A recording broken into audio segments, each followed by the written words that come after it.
The Shaliach program is a cornerstone in our community, bringing dedicated young emissaries from Israel to engage with our Cleveland community.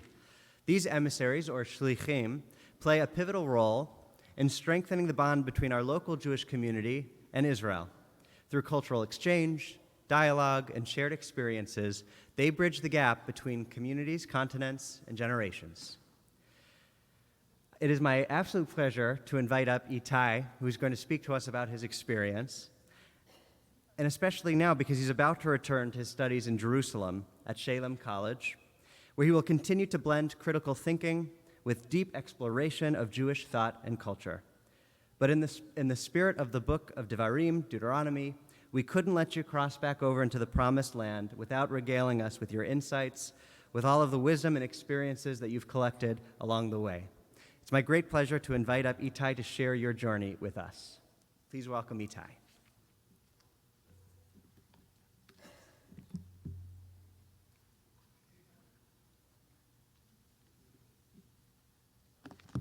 Thank you so much, Rabbi Jacob, for introducing me.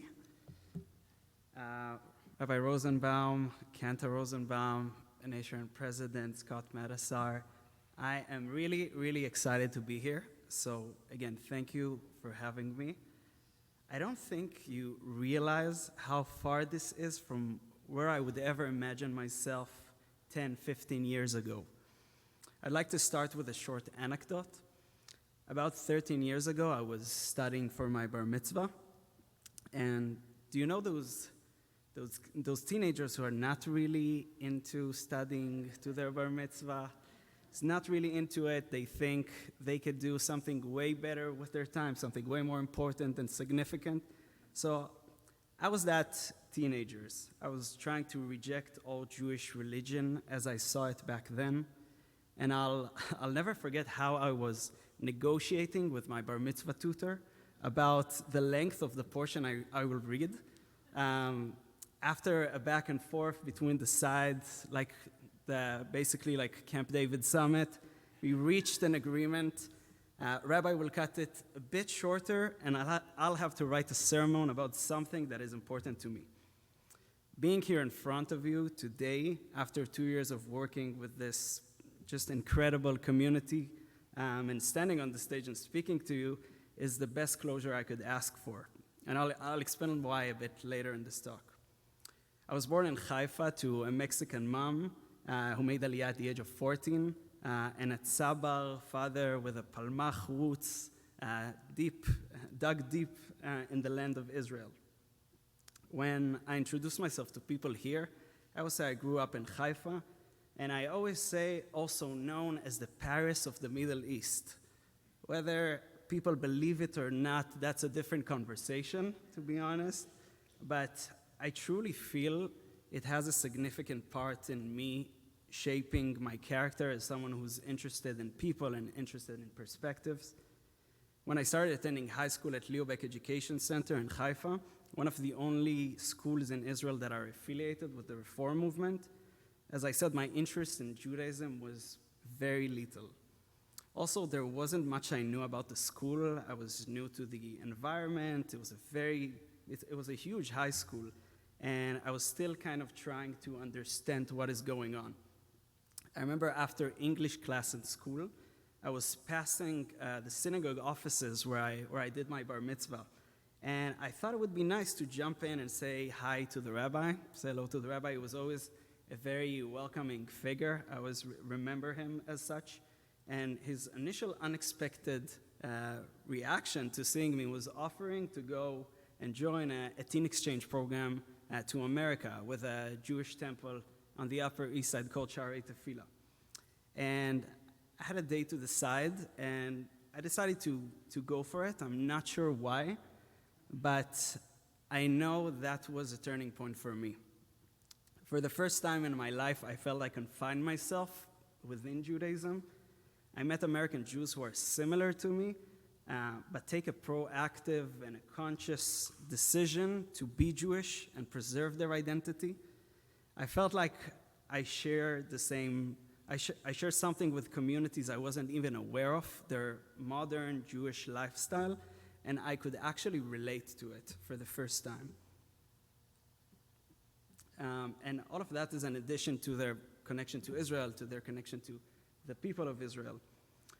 And after this turning point in my own personal Jewish identity, I took every possible opportunity to find and connect with Jewish communities in the diaspora.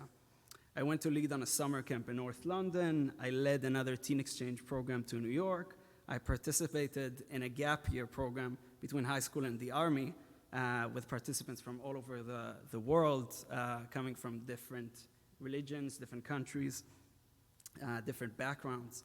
And those experiences helped me understand why I want to take an active part in our Jewish peoplehood, not only affecting my life in Israel, but making an impact, even if it's the smallest, on world Jewry. After finishing my gap year, I drafted to the Army and served as a commander for the air traffic control course. I have a lot of stories about that, but we'll save it for another time. When I finished my service, I was ready to take the next step in working and experiencing communities outside of Israel, and I knew the next step for me is through Shlichut. Do you know when you want to learn a language, you have to go to a place and you have to leave it in order to actually challenge yourself and swim in the local water? And that's how it was for me. Even though I came with more than the average Israeli knowledge about communities in the diaspora and in the States in particular, living in Cleveland was different from my expectation. Throughout my time here, my focus have been connecting with young adults. Now, as I'm sure you're quite aware, many of them are not the first one to knock on the institution's door. So how do you even connect with a population that isn't regularly gathering somewhere? Well, it took me some time to understand it, but it was always intertwining with their connection to the actual community. So you have to be out there where they're at. And if I can help young people create meaningful connections with each other and forming a young Jewish professional community, they will remember who helped them create those connections. And maybe they'll remember a face, maybe a conversation, a discussion they had, or a session you created. And for that, I'm very thankful for having a partner such as The Bridge and Sydney Unger, who's sitting here. She is, by the way, the first young Clevelander I spoke to, and maybe one of the first one I've met when I actually arrived to Cleveland. And since then, we've created sessions and events together. We consulted and supported each other. And I'm so glad to see how The Bridge has evolved throughout my time here and has made a massive difference in young Jewish life here in the city. And I'm sure it will continue to do so for a long time. During my time in Cleveland, I learned how can a community unite towards a common goal, focus on issues that have consensus in order to promote and work towards a better future. I learned how, from a practical perspective, diverse community that has so many shapes, religious streams, political affiliations, can create mechanisms that help it sustain itself. I believe we have quite a lot to learn from it back in Israel. I learned for the first time in my life about the unique philanthropic character of the Jewish community here. How can giving even a small donation can make an individual feel that he or she or they are invested and they're an active part of it? One of the things I would love to take back to Israel is how the community here in Cleveland embraces tradition and modernity, and how the dynamic approach to Jewish life helps create that balance. In the more secular sectors, which I come from, but also in the religious ones of the Israeli society, we have a way to go on that sense, and I'm sure exposures and experience like I personally had here would help them find that balance as well. Now, I would like to say something briefly about the elephant in the room. Many of you are following the current political climate, the current situation in Israel with concern for a state that we love and that we support. It's a place where some of us grew up, traveled to, have family, friends at, experience that they had. Now, I can't predict where will we be in 6 months from now, probably not even 2 or in a month. But one thing I can say for certain is how much people care and how active and outspoken people on all sides have become lately for what they see as the good of the state and its future. I could only hope that we could divert all of our concerns towards a solution or a compromise and a quieter days among us as people.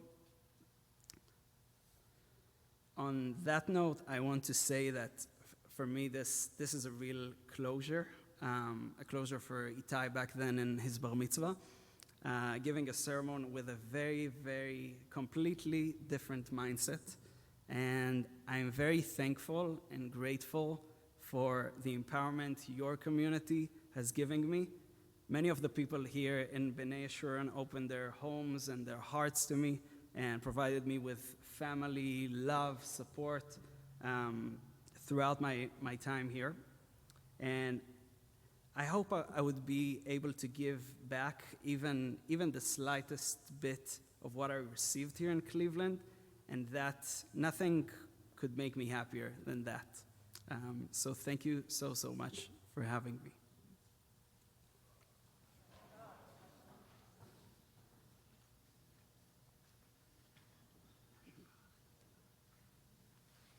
Yasher Koch Itay, thank you for not just your beautiful words, but for making such an impactful couple years here. You know that Bnei Yeshurun will remain your home always. You're always welcome back.